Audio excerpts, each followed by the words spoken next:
오늘도 예배에 참여하신 모든 분들을 부활하신 예수 그리스도의 이름으로 환영합니다. 요즘 아침 저녁으로 기온 차이가 많이 나는 것 같습니다. 특별히 사순절의 시간, 우리의 영혼뿐만이 아닌 육체의 건강에도 기울이셔서 주님과 동행하는 뜻깊은 시간이 되시길 주님의 이름으로 기도합니다. 오늘은 갈라디아서 강의 그 8번째 시간입니다.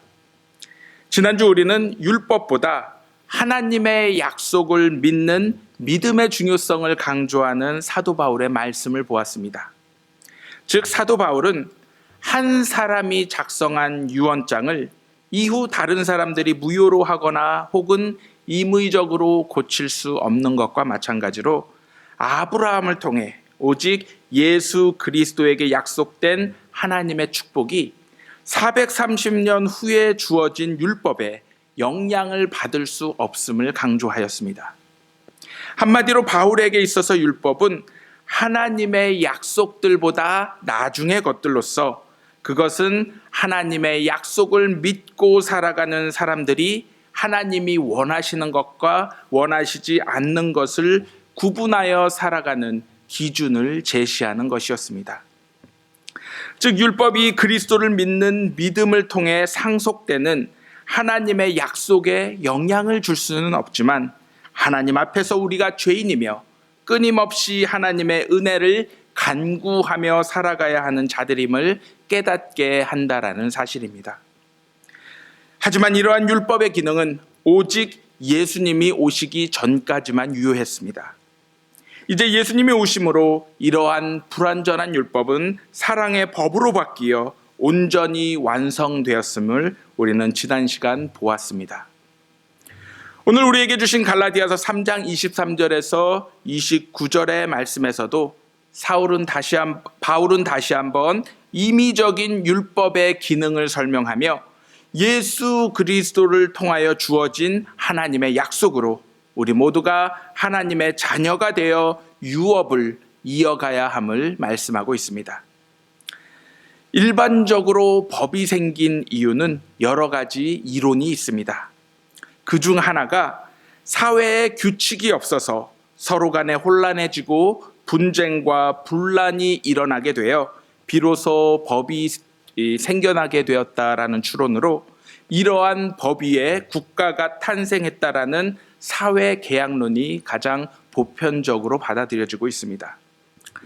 예를 들어 도로를 운행하는 자동차는 반드시 신호등과 보행자를 우선시하는 교통법규를 지켜야 하며 이를 따르지 않을 시 우리에게는 그에 따른 불이익이 주어지게 됩니다. 이러한 법의 제정과 감시를 위해 국가가 존재하며 이러한 법은 우리가 해야 하는 것과 하지 말아야 하는 것을 명확히 규정하고 있습니다. 하지만 이러한 법은 우리의 내면적 도덕까지는 규제를 하지 못합니다. 즉 도덕은 옳고 그름을 판단하는 우리 내면의 기준으로서 우리의 마음의 생각을 끊임없이 규제하고 단속합니다. 하지만 법은 오로지 사람의 행동으로 옮겨진 외적 행위만을 규제하고 판단합니다.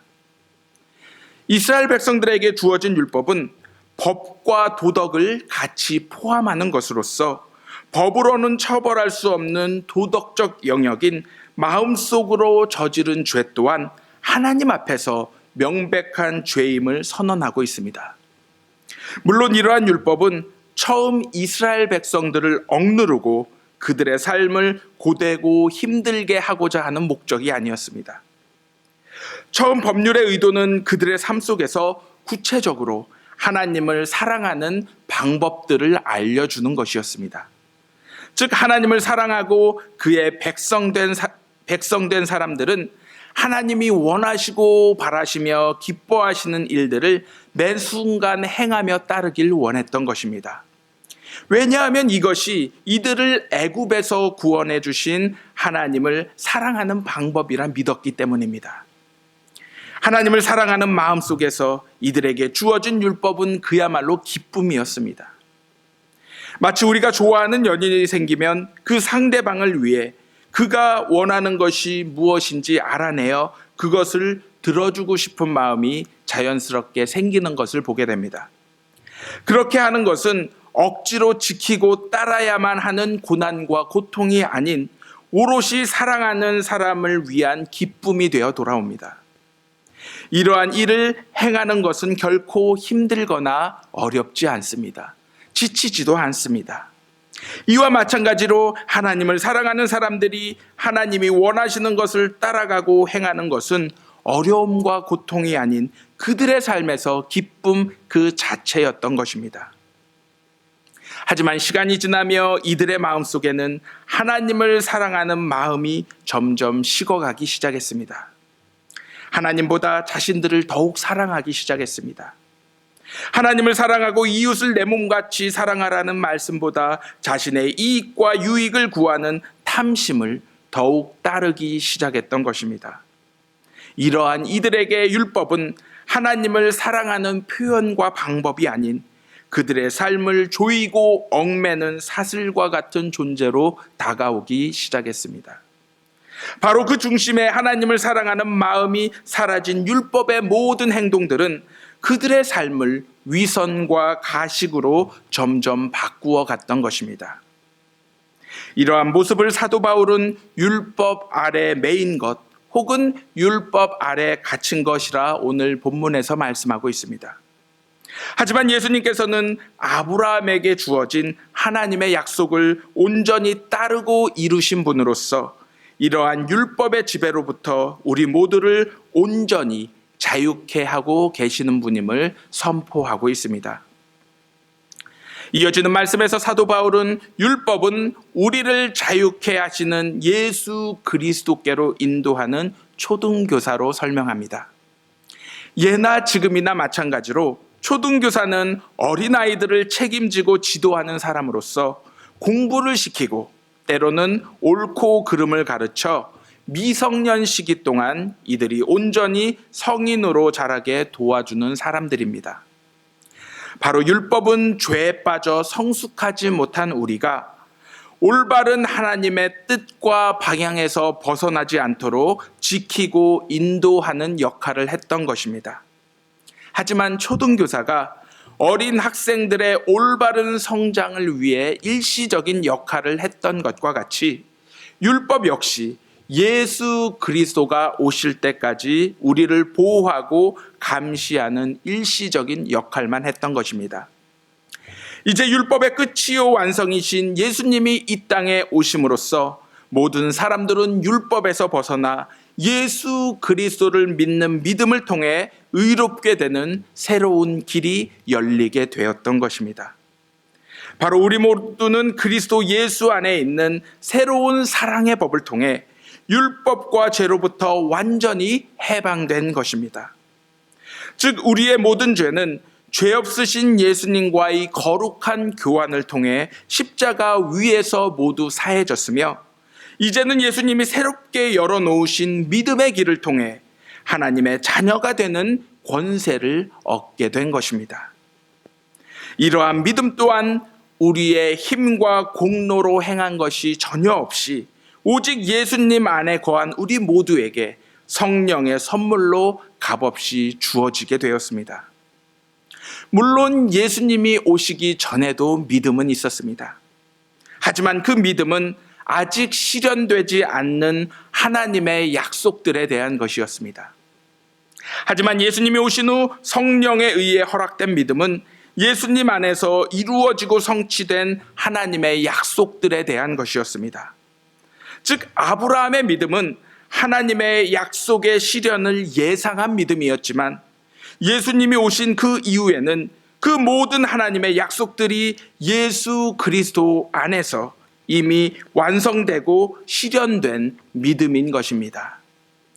아브라함이 믿음으로 의롭게 된 것은 그가 장차 실현될 하나님의 약속을 믿은 것이었지만 이제 우리 그리스도인들은 성령의 현존으로 이미 실현된 의로움을 예수님 안에서 체험하며 살아가고 있는 것입니다.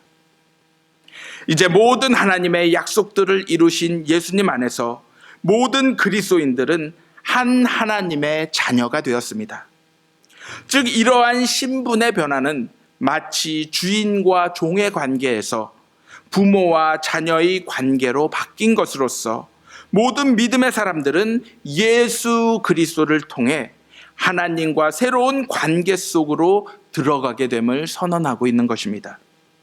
바로 세례를 통해 예수 그리스도를 믿는 믿음 안에서 우리 모두가 잠김으로 유대인들과 이방인들, 남자와 여자, 그리고 자유인들과 종들이 성령의 능력 안에서 하나로 다시 태어날 수 있는 것입니다. 그러므로 이제는 사람들의 높음과 낮음을 구분하는 모든 차별들은 성령을 통해 그리고 그리스도의 몸으로 합쳐지는 결합을 통해 모두 사라지게 되는 것입니다. 마지막으로 사도 바울은 이렇게 새롭게 태어난 그리스도인들이 바로 갈라디아 교인들로서 할례와 같은 율법의 행위가 아닌 그리스도를 자신의 구주로 고백하는 믿음을 통해 아브라함의 후손이 되었으며 하나님 약속에 근거한 상속자들이 되었음을 강하게 선포하고 있는 것입니다. 이것은 지금 오늘을 살아가고 있는 우리 모두에게도 마찬가지입니다. 우리의 모습과 기질 그리고 성향이 저마다 다르지만 이 모든 것을 극복하고 우리가 하나 될 수 있는 분명한 공통점이 있는 것입니다. 그것은 우리 모두가 예수 그리스도의 보혈로 구원을 받은 사람이란 사실입니다.